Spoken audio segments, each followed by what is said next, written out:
ទស្សនិកជនជាទីមេត្រីបាទពេលនេះខ្ញុំបានមកដល់ផ្សារធំថ្មីបាទអញ្ចឹងដើម្បីកុំឲ្យខាត់ពេលវេលាយើងចូលទៅទស្សនានៅក្នុងផ្សារធំថ្មីបច្ចុប្បន្ននេះ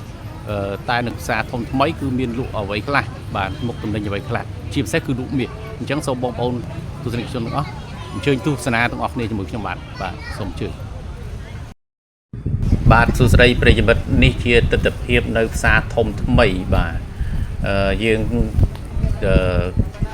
តាមការមើលជាក់ស្ដែងទាំងអស់គ្នាគឺមានអាជីវករដាក់លក់ដូរទំនិញគ្រប់ប្រភេទតាំងពីសម្លៀកបំពាក់តាំងពីគ្រឿងទេសស្អីផ្សេងបាទតែយើងមើលទៅយើងដូចរៀងស្ងាត់បាទក្រោយពីប្រជុំហើយនេះបាទតែផ្សារធំថ្មីឥឡូវខ្ញុំសូមបញ្ជាក់ទៅបងប្អូនសាធារណជនទាំងអស់ឲ្យបានជ្រាបថាផ្សារធំថ្មីឥឡូវខុសពីផ្សារធំថ្មីពីមុនបាទដោយសារផ្សារធំថ្មីពីមុននោះគឺដាក់លក់នៅក្នុងផ្សារធំថ្មីឥឡូវបងប្អូនពិនិត្យមើលតាមជាក់ស្ដែងបាទតាមជាក់ស្ដែងតាមវីដេអូរូបភាពនេះទាំងអស់គឺអត់មានមាសលក់ទេអត់មានលក់ដាក់មាសលក់ទេបាទដោយសារយ៉ាងម៉េចគឺជាយើងអត់ទាំងអស់គ្នាតែភាគច្រើនគឺគ្រឿងផ្លាទីន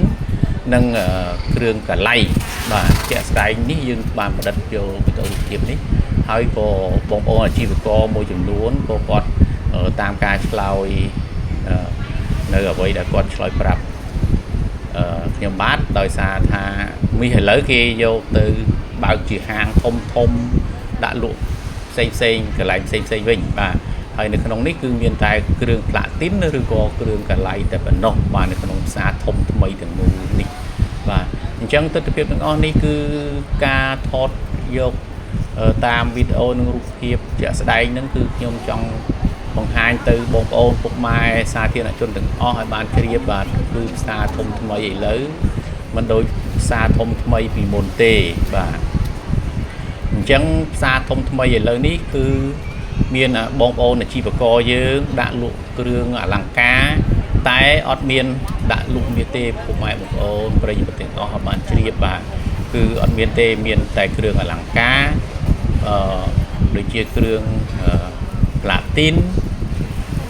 គ្រឿងហៅថាគ្រឿងកាឡៃនោះបាទបន្ទាប់មកមាននាឡិកាបាទនាឡិកាដាក់តាមទូនៅក្នុងផ្សារថ្មីរបស់យើងទាំងមូលនេះដែរបាទតែដំបូលនេះមើលទៅឃើញរចនាស្អាតដំបូលផ្សារថ្មីគឺស្អាតហើយធ្វើតាំងពីចំនួនបារាំងនោះបាទតាំងពីចំនួនបារាំងឆ្នាំ1800ជាងបាទអញ្ចឹងយើងមើលពិនិត្យទាំងអស់គឺនេះឃើញមួយដែរបាទមានមួយដែរទូចមួយហ្នឹងទេក្រៅពីហ្នឹងគឺអត់មានទេនៅក្នុងផ្សារធំថ្មីគឺមានតែគ្រឿងផ្លាទីនកាឡៃទេហើយនាឡិកាបាទនេះជានាឡិកាដាក់លក់នៅក្នុងផ្សារធំថ្មីដែលបងប្អូនអាជីវករយើងដាក់លក់តែទស្សនវិជ្ជាជាក់ស្ដែងគឺយើងបានពិនិត្យឃើញថាដូចមិនសូវមានបងប្អូនប្រជាពលរដ្ឋយើងទៅណែនតាន់តាក់កកដោយការពីមុនប្រជុំទេបាទនេះរូបភាពនេះគឺខ្ញុំថតនៅថ្ងៃប្រជុំបន្ទាប់បាទបន្ទាប់ពីប្រជុំហើយមួយថ្ងៃពីរថ្ងៃហ្នឹងបាទខ្ញុំចង់ដឹងថាតើផ្សារធំថ្មីបន្ទាប់ពីថ្ងៃប្រជុំនោះគឺមានមនុស្សទៅច្រើនដែរឬអត់ដោយសារថាផ្សារធំថ្មីជាផ្សារល្បីបាទនៅក្នុងព្រះរាជាណាចក្រកម្ពុជាយើងឬក៏ដោយក្នុងផ្សារទីក្រុងភ្នំពេញបាទហើយគ្រឿងទាំងអស់នេះគឺជាគ្រឿងកាឡៃនិងគ្រឿងផ្លាទីនបាទគ្រឿងយើងមិនដឹងថាទូណាកាឡៃទូណាផ្លាទីននេះដោយសារមើលកាឡៃផ្លាទីនបើយើងកលេងមួយផ្លេតទៅវាពណ៌សម្បុរស្តៀងទៅគ្នាទេបាទអញ្ចឹងសូមបងប្អូនពុកម៉ែទាំងអស់ទស្សនាឲ្យបានជ្រាបជាព័ត៌មានបាទបានជ្រាបពីព័ត៌មានបើសិនជាបងប្អូនពុកម៉ែថាចង់ទៅធ្វើខ្សែកធ្វើចិញ្ចៀនធ្វើក្រវិលបាទគ្រឿងអលង្ការដើម្បីឲ្យតម្រូវខ្លួនឯងឬក៏ឲ្យកូនចៅគឺផ្សារធំថ្មីនេះគឺអត់មានទេបាទអត់មានមាសលក់ទៀតទេនេះ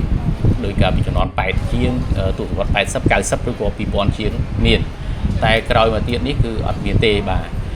ខ្ញុំទៅពិនិត្យឃើញជាក់ស្ដែងគឺនៅតាមក្នុងផ្សារធំថ្មីនេះទាំងមូលគឺអត់មានគ្រឿងអលង្ការនឹងលក់ទេបាទហើយនេះគឺជារចនាបថបោះបារាំងបាទដំបូលផ្សារធំថ្មីគឺស្អាតបាទគេអភិវឌ្ឍផ្សារមួយនេះគឺស្អាតបាទ còn là chậm lại trong than không xa trong mấy cứ ọt miền biển lụt tiền thì bà bông bầu tục máy sốt chếp bà sân chỉ tục máy bông bầu chuyện tròn từ tỉnh mi tỉnh cái đường là ca chuyện mi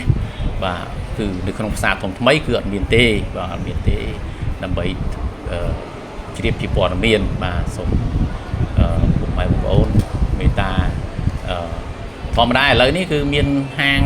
เมียกีทมvà được bọt chung quanh xã mấy đầm bay chia ti gần đấy vật đặc biệt